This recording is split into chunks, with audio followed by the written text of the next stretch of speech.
This is Glambition Radio, episode number 247, with style and confidence coach Tiffany Hendra.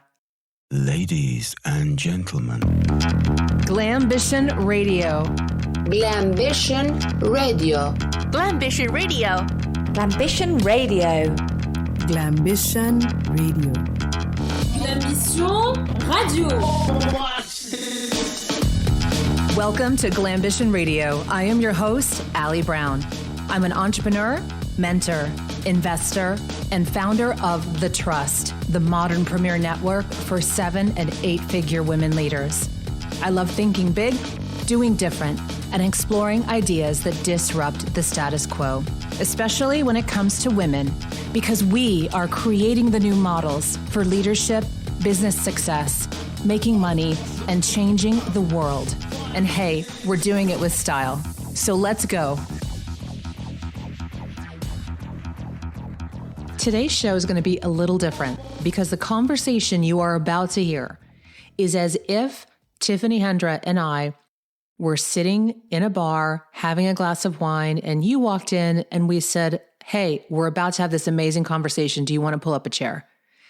Because I have not truly spoken to Tiffany in years.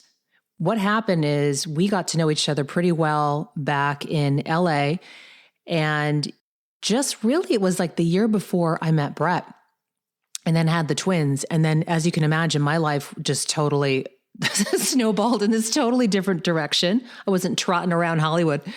And apparently so did hers. We kind of lost touch for a while. Then, 3 years later, I'm sitting here, with toddlers, and I look up at the TV and there's Tiffany on Real Housewives of Dallas. And I'm just thinking, what just happened? And I can't wait for her to share this story because there's so much more to that than I even realized. And honestly, more to Tiffany than I realized. We got to know each other pretty well, but there are some layers and layers that go back into who she has become today that I really want you to take in and get to know. And I know you're going to be inspired by her story and how she decided to make a complete change in her life, how her marriage has been such an important part of her foundation, and how she only stayed on the show one season, by the way, and was like, thank you very much, but nah, no more. And by the way, when she said yes to the show, she will share today, she was not told it would be Real Housewives of Dallas. It was presented as a show on women in philanthropy.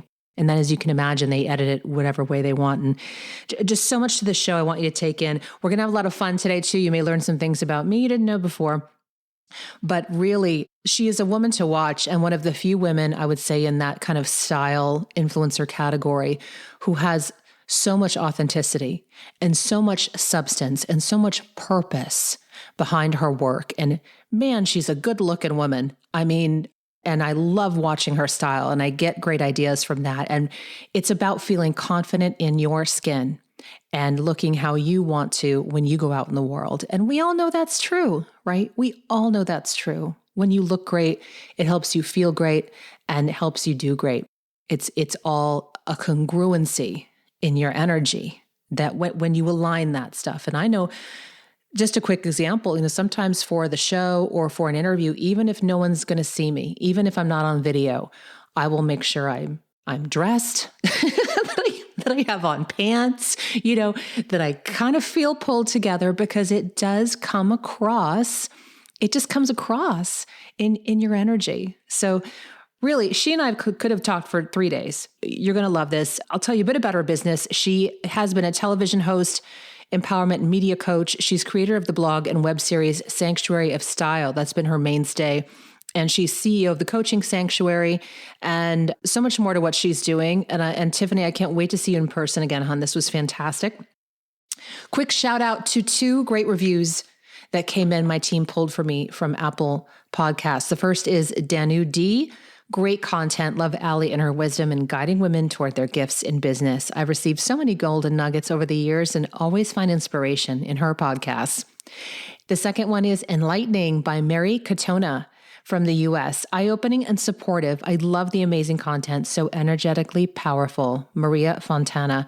I'm so happy that you're taking the time to leave these reviews because more women are finding the show. And no doubt that a big part of that is because of those of you who took the time to do that. So please, if you can, just take a minute. Next time you're in Apple Podcasts, especially, just click the little link and leave a review, even if you just click the stars. But I'd love if you wrote a little something because it does help the show. We really appreciate it. And a reminder that Glambition Radio is sponsored by The Trust, the new private premier network for 7- and 8-figure women entrepreneurs. I am blown away by the conversations we are having in this circle and so excited to meet in person once again. We're going to be in Miami Beach at the beginning of March with special guest advisor, Kara Golden, founder and CEO of Hint. All of us here drink Hint water. She has been on Glambition Radio twice. She was recently on my web show, We Lead Live. So you've definitely got a taste of this woman, who she is. Imagine spending the entire morning with her. That's what we're going to be doing at our event in Miami. If you qualify and would like to consider joining us, go to jointhetrust.org. And if it's not a great fit for you right now, please consider passing on this information to a woman you know who may be ready for a bit more elevated conversation and a more interesting network of women to spend time with as we plan really what's our big game for 2021, 2022. It's time. Jointhetrust.org. Now, pour that glass of wine and get ready because we are going unfiltered. I'll just say that. Get ready for a fantastic conversation with Tiffany Hendra. Tiffany, where are you right now? I am in my spirit spot, AKA closet, AKA like hideaway office in Dallas, Texas. I would have thought that you do a lot of video, TV. You don't have like a separate studio space besides a closet. No, I do the closet, but I also, I'm sure you get this as well. You create that beautiful space in your living room that looks like a set all the time. And then the behind the scenes is like in shambles all the time.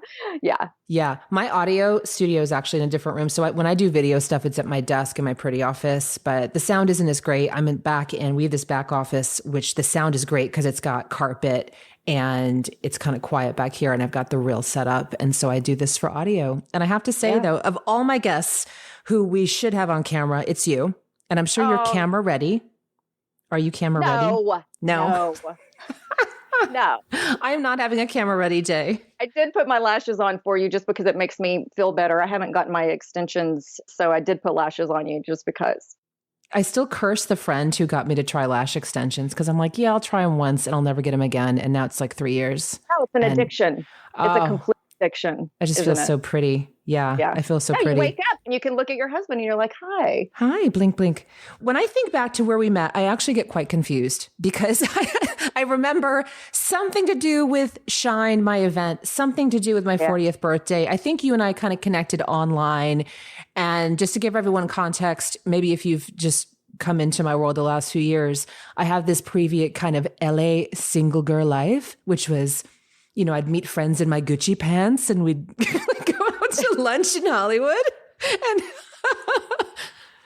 there was just this kind of crowd that would gather. We'd meet for drinks, dinner. We introduced people to each other. Yeah, like it was really fun. And but I don't remember kind of how we connected exactly. So I watched on the way back from Australia, I saw your show, Secret Millionaire, and I was fascinated by you. I loved your story. And so then what do you do when you find someone that could be a role model, someone that you gelled with? I loved your insight and started following you on Facebook, and we connected on Facebook. And then you were like, hey, you know what? It's my 40th birthday. I was shooting a TV pilot in Santa Barbara. I would only do this for you. I drove from Santa Barbara, got dressed in the car, left that filming and came to Hollywood. I think it was either what was your birthday? The Mondrian or the Stanford? This seems like another world now, even saying this. I think first we met at Sunset Tower and then we walked over to the Standard of the Mondrian and went there, that dance club in the basement. Yes. And we just went to town. We had a blast. Yeah. So I remember a lot of champagne. I think you had a red dress on, a lot of dancing, sweating, like a total blast. And I turned 40 that month as well. So that's right. It was Leo. Yes, a Leo, 1971 Leo. We're going to be 50. Yeah. Yeah. And so and you helped style me for my Shine event. I remember that in Yes. 2011, because I just was at wit's end trying to find some great outfits. And you're like, let me take you out for the day. We'll do this. Yeah, we spent the day in Beverly Hills from Neiman's, and I saw you in that Rachel Zoe white pantsuit, and we found the last one in LA.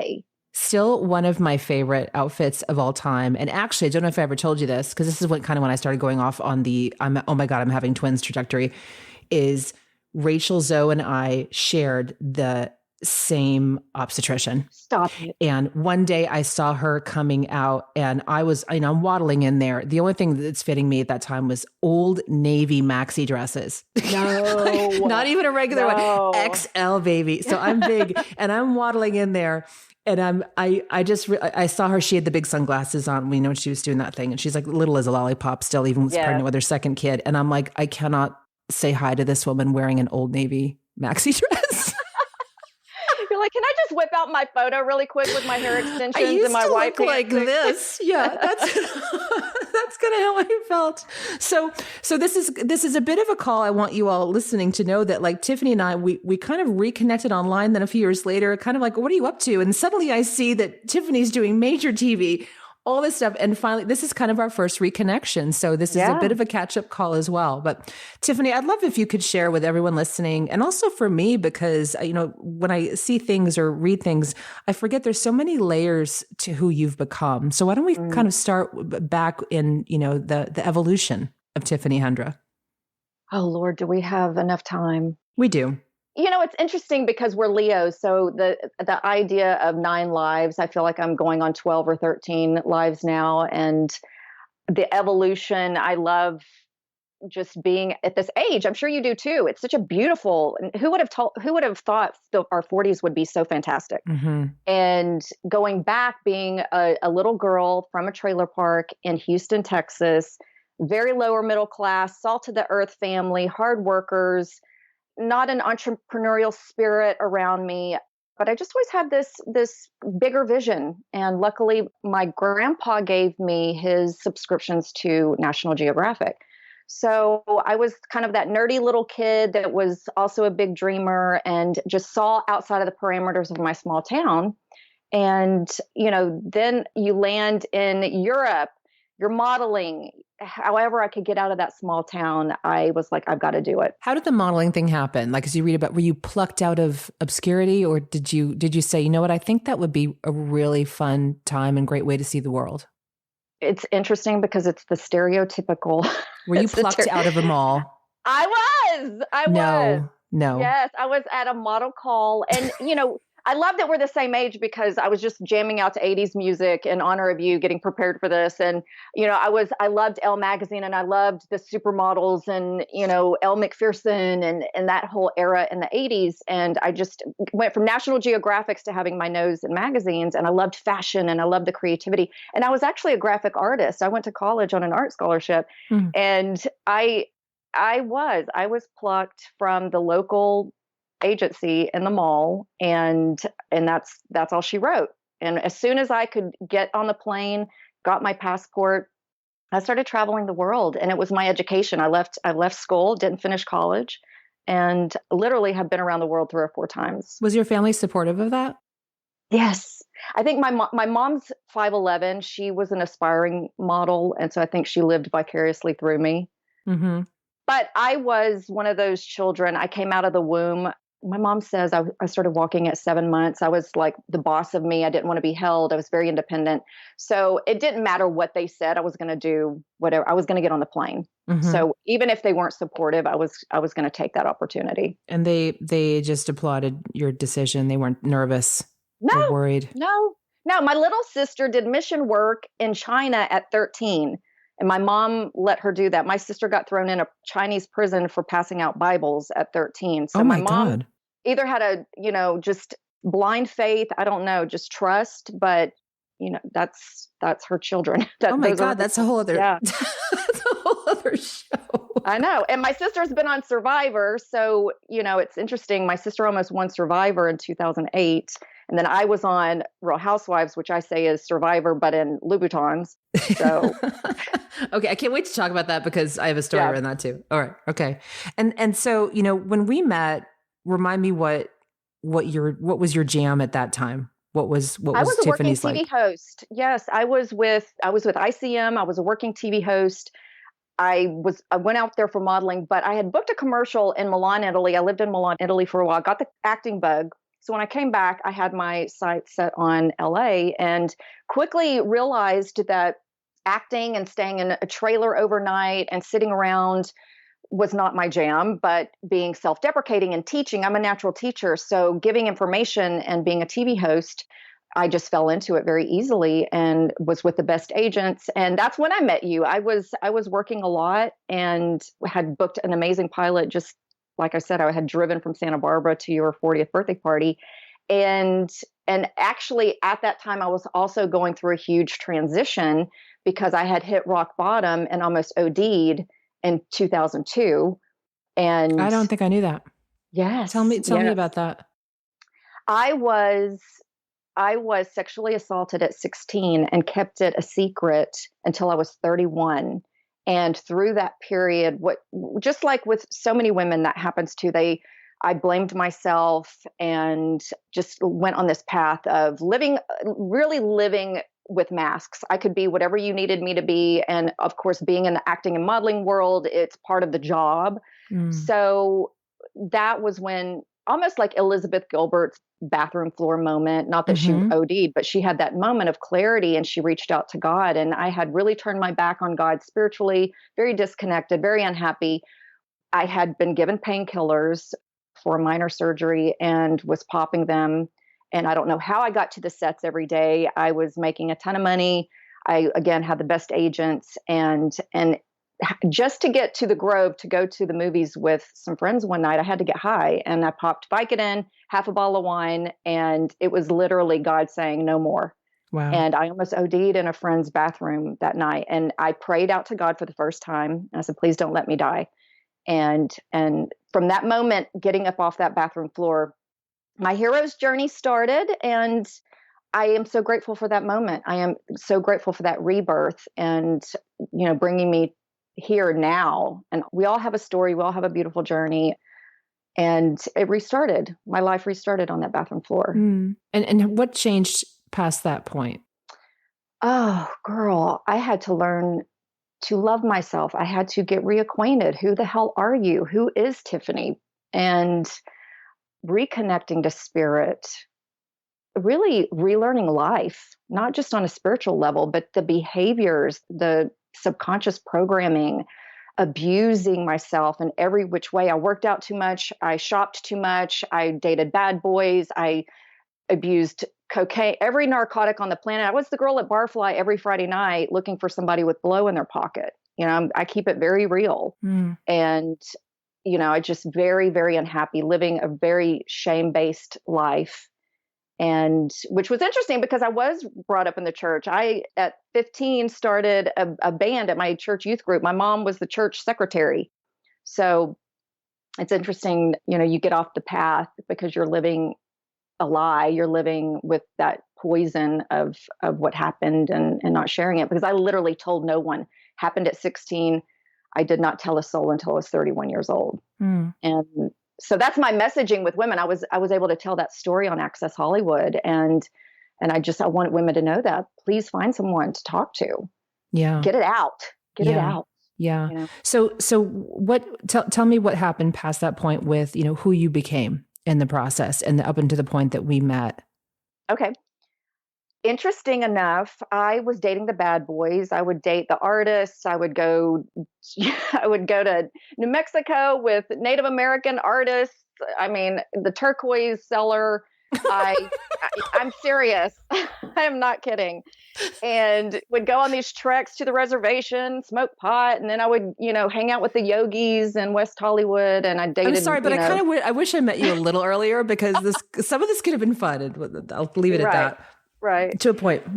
Yeah. I remember dating a billionaire who was from London, just the gamut. I dated the gamut, which I think, It's kind of the great. LA lifestyle, right? I It mean, some is. of that is LA, I have to say. Like when I first moved to LA years ago, it's like, here's a list of things I want to try and couldn't do in my small town. Right. Right. So, I mean, you lived the adventure. I lived the adventure and I had a blast. You know what? I was living in pain. I was suffering, but there were moments I look back at my life and I had a hell of a good time. I had a good time. Yeah. And then when that rock bottom moment happened, I actually left. I had just finished a TV show. I had plenty of money in the bank, came to LA for a girlfriend's birthday. I'll never forget. It was her 35th birthday. And I never missed work. I was a workaholic. I was a playaholic and a workaholic. And I came one weekend and stayed for 6 months and put myself through what I call a self-imposed rehab. And I started talking about what happened to me. I was celibate that whole time. I didn't touch alcohol. And then I was ready to go back to LA. I was like, everyone's like, Tiff is crazy. What is going on with you? I went back to LA and quickly ran into my husband, Aaron Hendra, who was a musician. I mean, it's so stereotypical. Our marriage license, the Beverly Hill Courthouse says actress and a musician. It's like, could not be more Hollywood. And he just one day over making tuna fish sandwich in the kitchen said, I can't go another day without being married to you. And he was the first person and the first man that I felt safe with after that happened. It was as if God said, you need an armor bearer. You need a partner to guide you on the next phase of this, because I still had a lot of healing to do. And Aaron was an Australian, and Aussies they're such steadfast people, no bullshit people, and he was a godly man and just loved me for who I was, and that was the first time I really felt that. And that's really where I feel my story began. Yeah, truly. Yeah. So when we met, you were doing the TV thing. So you still were very much into the, you were doing the acting, television hosting. Right? Yes. I actually took a break. I took a break for a little while. When I got married, God said, hey, you cannot be on set. I was in a clear path to ruin my marriage because I was so in my masculine. I had so much trauma that I needed to work on. I mean, God bless him. Aaron, God bless the man. The first 3 years really was hell. And I pulled away from TV and I started doing different things. I started trying different things. I taught a modeling class in Burbank. I started buying vintage stuff and selling it at a boutique. I was a vintage buyer for a boutique on 3rd Street in West Hollywood. I went down to Venice, where I know you used to live, and there was a pregnant women's shelter, and I would run programs for them. And just, figuring out, what do I want to do? What is my purpose? What fulfills me? Is this TV thing? And that show that I booked was the first thing I had booked in a few years. And it was more in alignment with who I was becoming. It was, I was going to be a mentor, a style, taking women through makeovers. And I really started honing in on what I really wanted to do, what my giftings were. And it's still being in front of the camera. It's my sweet spot. I love it. I love it. But what capacity now? What capacity? How was that going to look now? So when we ran into each other, we became friends. I was still in such pain, and you probably didn't know this, but I was in that phase of figuring shit out.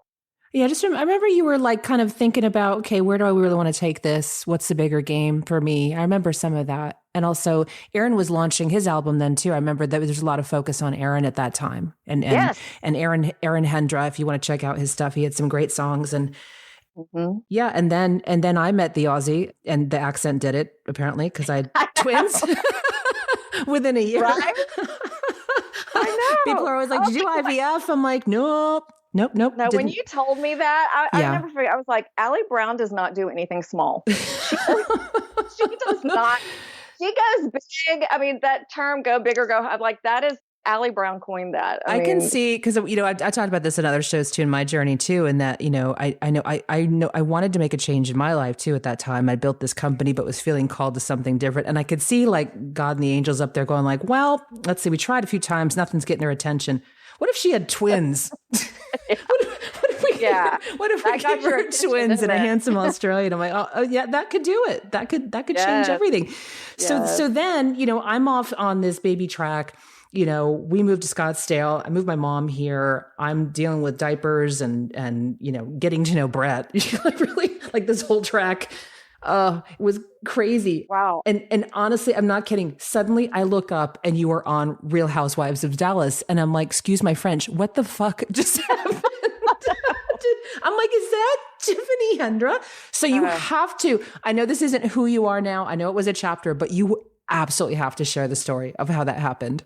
Yes. So it's interesting that when you and I was just thinking now, I had started my YouTube channel, Sanctuary of Style, and it was in that realm of figuring out what I wanted to do and how to marry my love of being on camera with what I loved sharing and what women always wanted from me. Whether it was in the makeup aisle at Target, women were like, literally to this day, if I'm in CVS and looking at makeup, women are like, well, should I get this lip gloss? Or do you think this is the right foundation for me? And so in my daily life, everyone always asks me, what's your workout routine? What skincare do you use? Where do you shop? I love your style. And so my YouTube channel, I was just an extension of that. I said, well, let me try this thing out. And YouTube was very new and everyone always said, you need to have your own show and all this kind of stuff. So I started that, had a lot of fun with it. I mean, I did it all. Aaron filmed me, bless his heart, and I learned Final Cut Pro, edited the whole thing. And I remember one year thinking, okay, to get exposure, I saw what happened with you and how powerful Secret Millionaire was, and the right type of platform can really launch your career, help spread your message.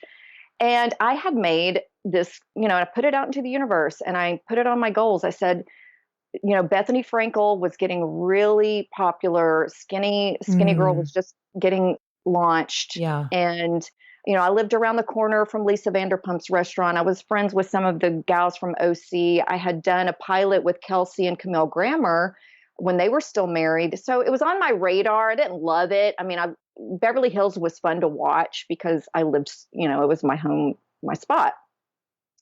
But I put on this goal list, exposure for Sanctuary of Style. If I want to take Sanctuary of Style and graduate it into a television show, what would be the fast track to that? Well, get on a reality show. My sister did Survivor.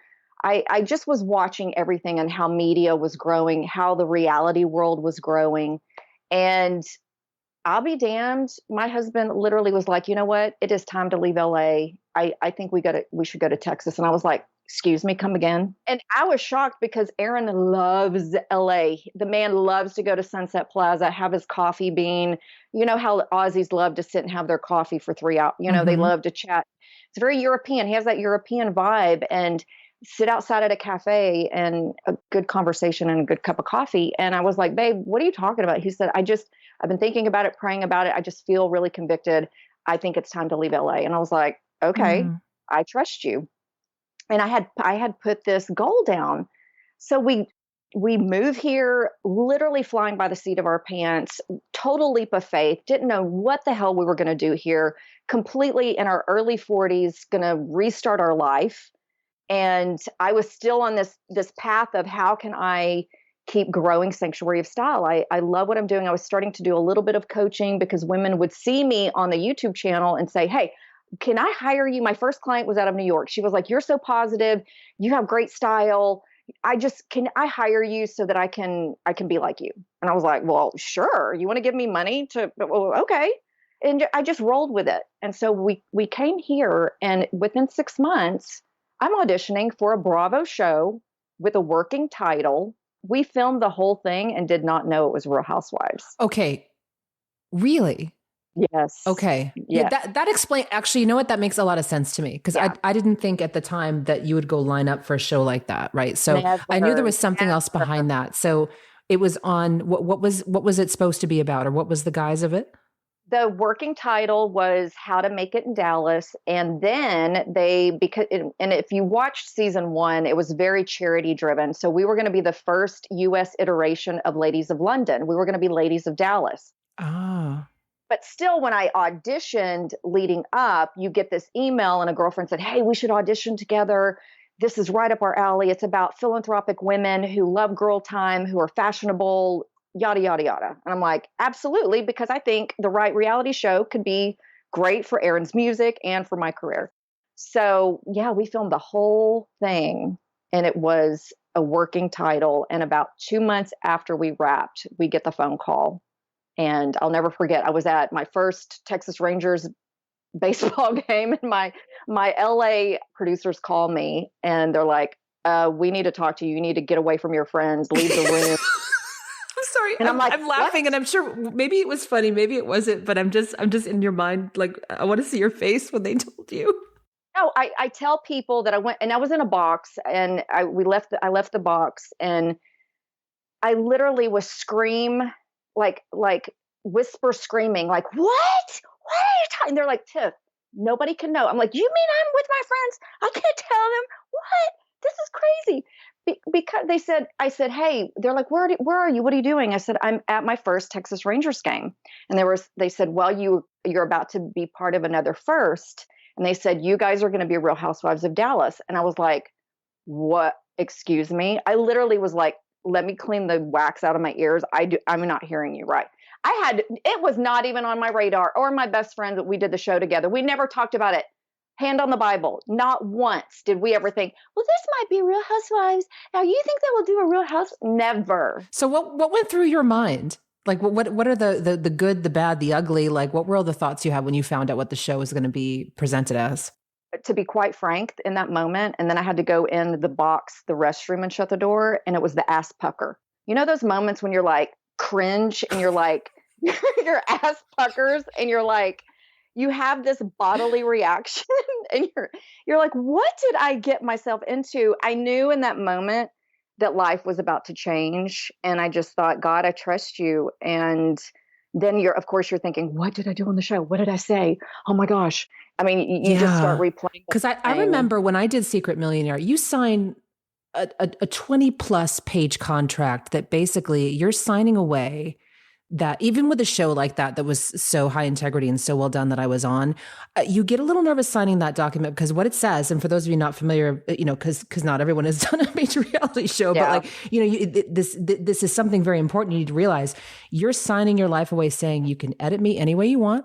Yep. You can call this show any way you want. You can change. I mean, they can change anything. And I remember at the end of filming, they had me, maybe they had you do this too, sit and record. They're like, okay, say and 20 different ways. Oh yeah. Okay, now say but 20 different ways. Say however 20 different. And you start getting the feel at the end like, oh gosh, like what if this is totally spun and into something that throws me under the bus, like, or isn't what they said it would. And you have those thoughts at that moment, but it's an out of control feeling for a bit, even with all the good, that is supposedly coming. And even if it was filmed in integrity, there's a nervousness at that point. Oh, absolutely. And that was the biggest issue I had, was the editing, because they did change so much. And I literally came close to a nervous breakdown. I got very sick after it aired. I was drinking a lot. I'm so grateful for the opportunity. And that's the beauty of going through something that will make you grow and expand and all of the things. I literally hit another mini rock bottom. I was floored by the editing, and, I was very protective of Erin, and there was a whole Twitter, you've made it to some degree when you have a Twitter handle that is the spoof. They called him Keith Suburban, because he kind of okay, that is funny. I didn't know about that. I'm sorry. That's pretty creative. So we had a scene because we moved here. Our big, it was all the storyline for us was all 100% authentic, and that is something that I am very proud of. We moved here. We're still in the same rental because we don't know if we're going to stay here, and but our first goal was, I was like, we're moving to Texas. I can have a backyard. I can have a pool. I can't wait to buy a house. And so a big part of our storyline was going to look at houses. I had just moved here, and, it was all legit storyline. Yeah. And there was a scene where Erin and I were looking at houses with a realtor, and he has a black Yukon, and we had this little disagreement out, and we were in front of this Yukon. So yeah, and he looks like Keith Urban. He is from Australia. So this whole Twitter about him being, keep the bourbon, and I was very protective of him. But the editing and how they portrayed us and how many things they cut out it was very disheartening. But Yeah. you have to understand that. I think reality shows can be great. It is a great platform when it's the right show and the right network, but you do have to be very cautious of these things. Like now you you said. were on only one season, correct? Right. Did, Right. You just were not interested, or did the show change, or what happened? That is all that I needed. And I had a call yesterday, because now I get really great endorsements, and just as a wellness advocate now and my brand, the beauty of it is it did not taint my brand. It actually helped where we've seen it all, almost every single one of the New York housewives has gotten a divorce. The OC, it just causes a lot of divorce.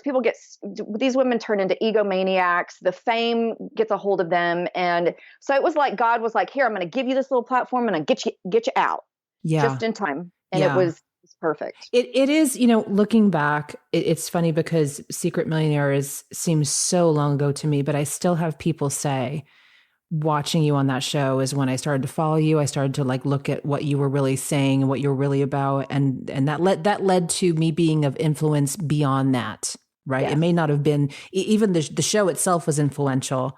I'm just glad they didn't make me get drunk and fight with anyone. I know they didn't make you do that, but it looks like that. No. Okay. That is the interesting thing is I got in a fight with my best friend, and she had been drinking, and it's supposedly one of the most iconic fights in Real Housewives history because Really?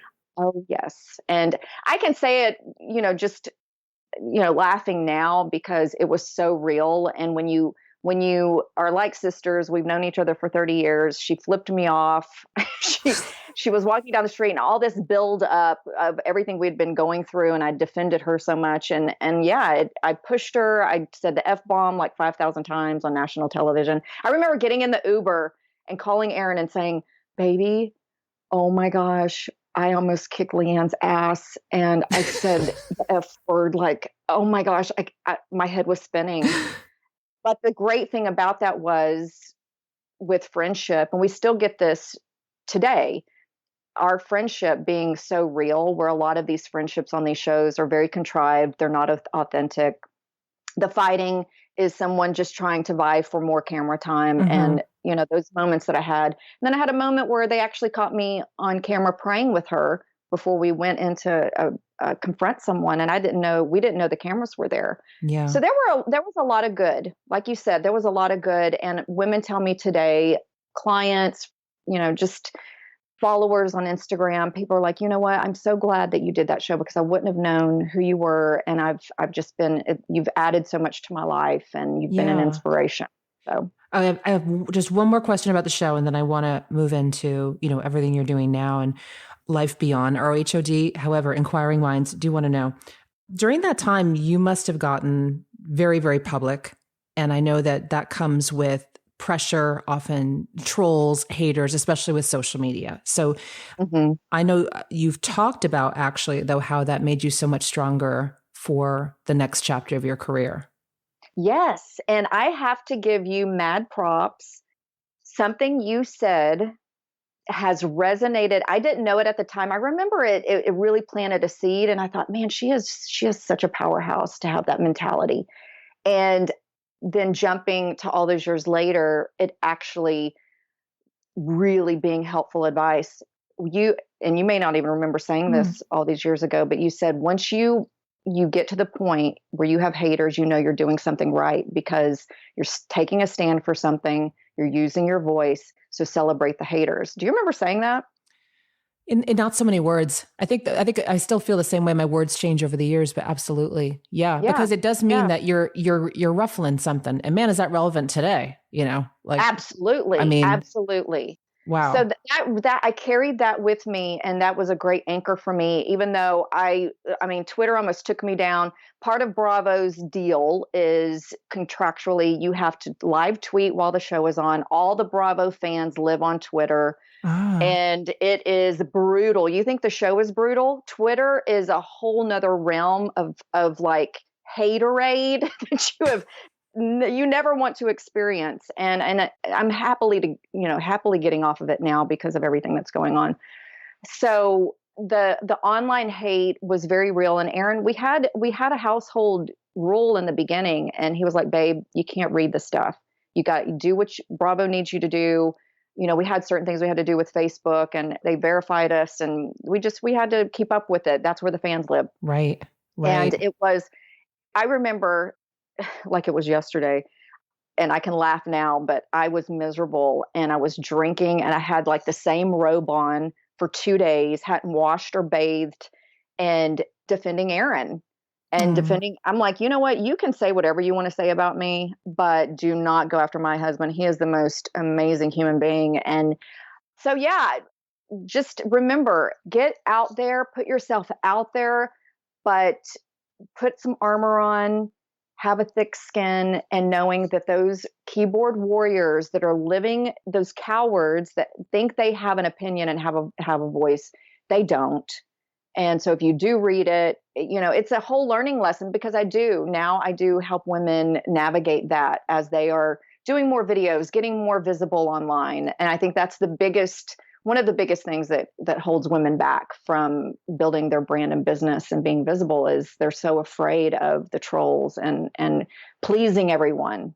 So your advice really was a great anchor for me. Yeah. I just, what I don't miss about that time, when you do television like that, you're engaging with a lot of just, general public, mass market people who that's just how they act. And you forget that, because we're in this other world of just people with so much integrity and so much generosity, and people who would never talk that way to each other. And, even my kids, we were watching it was a pretty, benign movie. What was it? Like, Home Alone, right? Which they haven't seen before. So we put it on this year. And the way the family's talking to each other is like horrible. And I went over just to tell them for a minute. I said, families don't talk to each other this way, right? They did in 80s movies, but like we would never, so you're stupid, you're a loser, So just, it's so funny. Like you just forget that outside some doors, like that is normal, or people saying those things online, or, disagree. There's a way to disagree with someone and like, not, it doesn't happen as much anymore because my market now is so nailed in, but I don't even like using the word market. I mean, all of you listening, you're my tribe, my people. We have critical thinking, interesting conversations, and I can still make fun of people, but not online probably, like over a glass of wine or coffee, like, well, what'd you think of that? Exactly. Yeah. And so it was a great learning lesson, because once I got to a place of strength, and I could have compassion and understanding for these people, and I would actually use it as an exercise to flip the conversation and flip the script. And when I did take the time to do that, those people always came back and said, "You know what? Thank you for helping me see it that way. And I am so sorry. That was so ridiculous of me. That was so immature. And you've really helped me see things differently." So I actually used it as almost like a little sociologist. I'm like, let's see if we can shift this a little bit. You've changed people's minds on social media? Yes. Can you believe it? Really? Not every time, but sometimes when because you come with compassion and love, and you're heart driven, and you actually ask them, well, why do you think that? And what gives you that perspective? I really want to know. And when you ask them that, when they're just spewing hate and toxicity, and they were like, wait, hold on. Well, I'm doing it because all of these other Bravo fans are doing it. But maybe, oh, you're right.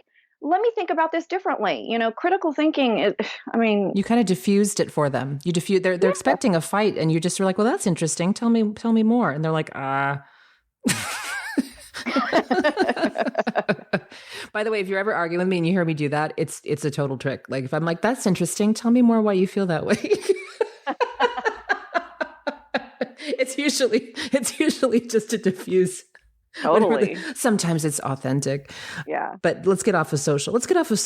Get back to like, so what is your life like now? What are you working on now? How can we support you? We want to learn everything you're doing to look this great too. You look better now than you did in LA. In LA, you were stunning, but like whatever you're doing is working.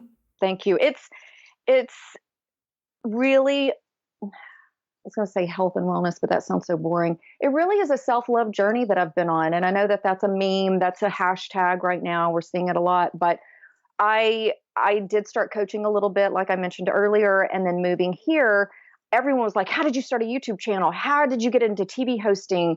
Teach me, sensei. And I was like, well, okay. So I kind of went the opposite direction where most coaches start out doing one-on-ones. I said, well, why don't I just do a whole, because I was used to acting class. I had the best acting coaches in LA. I had the best TV hosting coaches. So I said, well, why don't I do a workshop? And I had it at the time for men and women.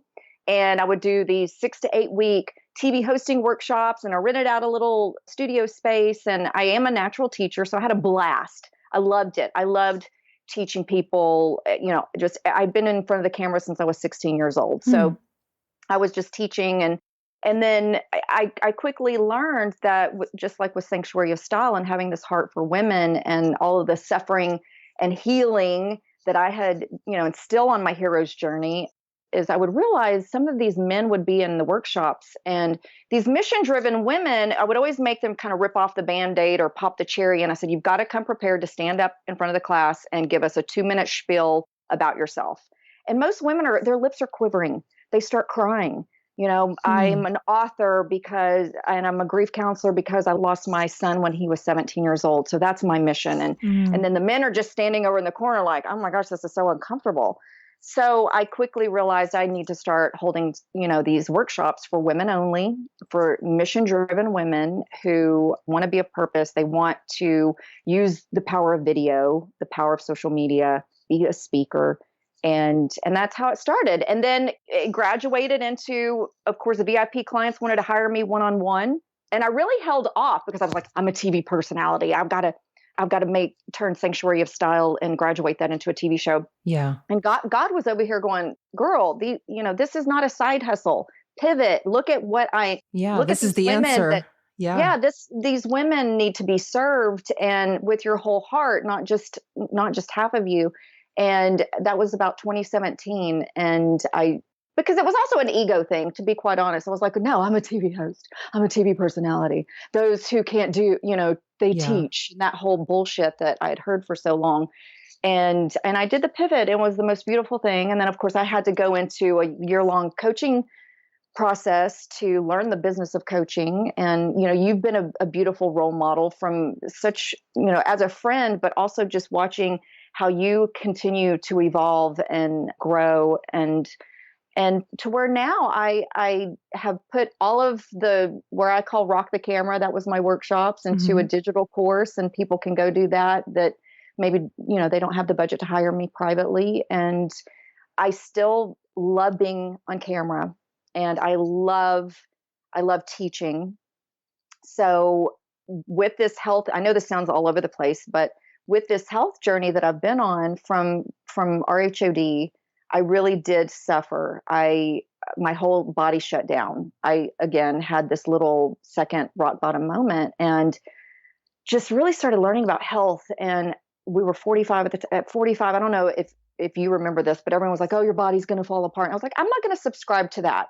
And Suzanne Summers, I know that you interviewed her. I started, just becoming a disciple of reading her information and looking at these women in their 60s and 70s that are vibrant and energetic and having great sex and running companies. And I'm like, that's what I'm going to subscribe to. Yeah. Sign me up. Sign me up. And so, it's been in this really intense wellness journey. And again, going back to self-love. So now where I am is I am coaching one-on-one, my VIP clients. I am doing of course, online workshops now, and just launched in 2020. Such beautiful things came out of 2020 for me. And I'm doing a TV show called So Thrive with Tiffany Hendra. And we're touching on all of those things that I've been learning. And I'm pulling in doctors. I'm pulling in, like, I went to Scottsdale, and I'll be coming out to Scottsdale more often. An endorsement with a hormone company out of Scottsdale, and hook me up. I know, they're amazing. I've had these pellets in my ass for about a month now, and I'm like, how about I drive you around? I'll pick you at the airport, just drive me around. I'm just going to follow you around and be like, whatever she's getting, just inject it, yes. Give me the pill, whatever. Just, But, I know that this, you touched on it. I am all about doing the holistic path, but give me some Botox and filler all day long. I'm all natural till I'm not. as much Exactly. as I can be, right? And then we Yes. are 49. So like, Yeah. or wait, how And old you are you look now? fantastic. No, we're the same age. We're both That's going to be right. 50 in Okay. August. Don't you remember Yeah. when you thought, when we were young, I don't know, I thought 50 people died. Like I thought that was old age. No, Yeah. old hag. And that's what's so beautiful about really coming into the self-actualization in your 40s. And I mean, girl, our 50s, I can't even imagine what we're going to be doing in our 50s. It's going to be so extraordinary. What's so great is I'm just so clear what interests me and what does not, and not concerned about who cares about that really. Well, and I remember hitting 40 and I thought, this is that I don't give a damn what people think club. And not in an arrogant way that I don't have compassion and care what people think, Right. but I no longer am controlled by that. I am going to be the master of my destiny. And it's been a long journey. It's been a long journey. So yeah, the right now, right here, right now, living from just this learning more about heart set, we so much about mindset and just the heart set and leading with love and Dr. Hawkins, love or above, and energetically, what am I bringing to the world every day? And that's, when I'm energetic and healthy and vibrant and lit up, and women, they hire me. They're like, Tiff, you're doing it and you're living your purpose. And it's so apparent you're doing your life's work. I want to as well. And I said, you know what? Just start with bringing your light and energy to the world. Just stay lit up. What makes you, I just saw that you interviewed Julia Cameron. I'm like, why did I miss that? The Artist's Way, 2001, an angel friend gave me that book, and that was pivotal for me in my journey. I'm looking at it right now. That book was huge for me, and doing artist dates. And I have my clients do that. I said, when is the last time you took yourself on a solo date doing something that completely lit you up? And that's what I tell women. Are you lit up? And some women, they just don't even know. They're like, I don't even remember what that feels like. This was a hard year to be lit up too. Like I'm thinking of that moment, like, oh yeah, I remember having that plan. Cause I remember I pulled her book out again. I think it was the end of 2019, right? Thinking, okay, I'm going to weave this back into my life. And then 2020 hits and here we are homeschooling. I mean, we couldn't have foreseen this, right? But right now at this moment, as you're saying that, I'm like, oh, that would just juice up my year, is putting those in the calendar for myself. Yes. Because we've been home a lot, and often when we go out now, we think we should bring the kids or be doing something productive. And it's getting back to that nourishment for yourself, which then radiates to everyone. Yes. One of my favorite words right now is nourishment. And of course, in your voice, hearing you say it, you have I actually tell my clients, I said, don't listen to all and nothing against millennials, but there's a podcast voice that they all have that's very upturned, that's very sing-songy Valley Girl. And I said, please go listen to Allie Brown's voice if you want to speak with the combination of femininity and authority. You have that. So to hear you say nourishment, it's just one of my favorite words right now. Nourishment. Exactly. But because women don't, especially after this year, I have such a new respect, a new level of respect for mamas and what they went through. And I offered a lot of free coaching. Just some women just wanted me to pray with them. I would offer these 30-minute free calls on Mondays and offered up my time because women were just so spent and so rattled, and, some nourishment. They're like, what is that? Yeah. Yeah. I've been telling all the women, even my clients, and they're still running these, 7-8 figure companies. I'm like, give yourself grace. Yes. You've been carrying so much this year. We're so good at just taking it on, just pile it on, on. Homeschool, no problem. Husband's home too, no problem. Oh, it's all this stuff. And then they wait too long. And then there's a crisis. There's a crisis. Yeah. And the spiritual, staying spiritually fit, physically fit. And I know it's a constant balancing act, and I don't believe in balance. You're just constantly fine tuning and tweaking it and what works for you. But you don't want to get to the point where you're treating an illness or some kind of crisis. Or right. A lot of women reached out because a lot of people got separated. I have a few clients, their husbands literally walked out on them after 26, 27-year marriage. In 2020, I'm like, are you freaking kidding me? But people got very clear on, hey, this isn't working for me. And so I think it was if we didn't, we got close. A lot of us this year. A little too much together time. I'm like, can you go golf or something? Exactly. I'm like, when I would hear Aaron down in the garage or the first floor of our townhome, just on the guitar for hours, I was like, good for you. Just stay on that guitar. Loving it. First floor. Yeah. Yeah. It's been, I mean, kidding aside, it's been a high pressure year. And so thank you for being who you are and shining your light. And I can't wait to see you again. It's been a long time. I know. Me too. We're going to have fun. I'm going to be back in Scottsdale. The last time I went out, it was still too fresh and just traveling. I was like, just a quick turnaround. And I said, I'll catch her on this second trip. When you have time, because we'll need some time for sure. We'll need a bougie lunch. Yeah. We need a bougie lunch. Yeah. I need a reason to put on some real pants and I'm going to go out with Tiffany Hendra. So I better look good. Yes. Because I'm sure we'll be doing pics and stuff and, You look amazing. Let me just tell you. You have the glow. That's what I tell women. I can tell when women are starting to get lit up. I can see their eyes change. Even if it's on Skype or Zoom, when I'm coaching them, they start to get that twinkle in their eye again. And you have that. You are shining that light. And I know that sounds so contrived. Shine your light. But it really is what the world needs right now. And women are the most beautiful and gorgeous when they're shining like that. So thank you for being you. Yeah. So to wrap up, Tiff. Can I call you Tiff? I forgot if you like Tiff. I do. You do like Tiff. I just wanted to check. 3 great pieces of advice. Yes. So this was difficult, but I thought what's relevant to right now and just in my own life and my clients is, especially online, be unpredictable sometimes. And I know that sounds counterintuitive, but what I'm finding is online in the online space is everyone is parroting each other. Be off brand every once in a while. Be off brand. Do something to keep people on their toes.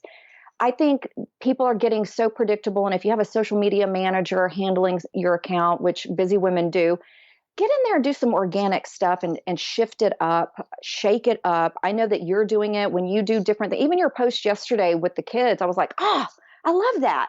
And you looked gorgeous, like you just had a bubble bath and you had this fresh face and you were laying in bed with the kids. And that's what I mean. Do something that's a little bit unpredictable, and it's important. It keeps your messaging, your methodologies. Just stop playing it safe. And then number 2 would be what I'm realizing, especially after this last year, is regardless of how successful what level you are in your journey, continue to mentor and continue to be mentored. I am learning so much from my 20-something girls. I call them my spiritual daughters. I don't charge them. It is such a joy to keep my finger on the pulse of what that generation is doing, how they're thinking. And then of course, continue to be mentored by those that have gone before you. And I think sometimes when we get to a certain level of our career, it's like, oh, I don't need mentoring anymore. I don't need that. I glean from women that have gone before me. I have a beautiful spiritual mentor. She's not much older than me, but she's much more mature in her spiritual journey. I think it's really, really important. And then number 3 is exactly what we were talking about. I've been talking to women a lot about creating a soulful self-care strategy. We are creating strategies for business. And, I could talk about teams and all the things that your community talks about. But what I'm finding is exactly what we touched on. If you are not taking care of you, you're not taking care of your business.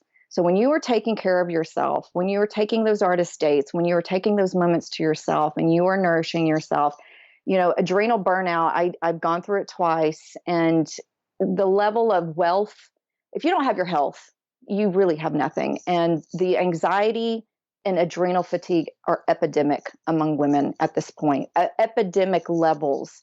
And I'm talking about, this goes beyond a bubble bath or booking your weekly massage. This is, are you getting up every morning and getting quiet with daily meditation and breath work? And that is everything right now. As we continue to navigate, as we know, it is not over yet. And anxiety could be getting worse if you're not handling it. And so the health, you do not want to have a health crisis. So it's not, don't overthink it. It's not about, it's just getting still, getting silent, just being in solitude, shutting the door, going on a walk. It could be a moving meditation. I love to walk. And 5, they say, and you even commented on this, and you're like, well, then you pop a Xanax. 5 deep. I know where my mom keeps them, just in case. 5 deep inhales and exhales equals how it activates your parasympathetic nervous system. And so whether you're driving, you're homeschooling, you're closing a deal, you're in the house too long with your husband, go to the bathroom, shut the door, get quiet, and breathe. God gave us breath, breathers. You can get into a panic attack, all of those things. So ladies, yes, meditate and breathe. I love it. Sometimes it may just be at a red light, but you get it done. Absolutely. Yes. Yes. Yeah. No, you don't have to sit, I'm in my meditation chair right now. You don't have to, it doesn't have to be the morning routine. You could be in meditation anywhere. Yeah. Yeah. Oh, this is great. I feel like we could do a 1-day workshop. Or at least just record it. Just record it because we have so much to talk about. Thank you for joining us, hun. Thank you for being you. And I can't wait to see you. I know. Me too. Thank you. Bye. Bye. Thank you for joining me for this episode of Glambition Radio. If you enjoyed the show, make sure you subscribe so you automatically get my new shows every week. Also, I'd love if you left us a review so more women like you can discover us. We're on Apple Podcasts, Stitcher, Spotify, Pandora, and other major platforms. And I'd love to hear from you personally. Come join the conversation on social. Instagram is my happy place lately, and that's Allie Brown Official, but you can find links to my other platforms at alliebrown.com. Glambition Radio is the elevated conversation for women leaders, and I'm honored you tuned in.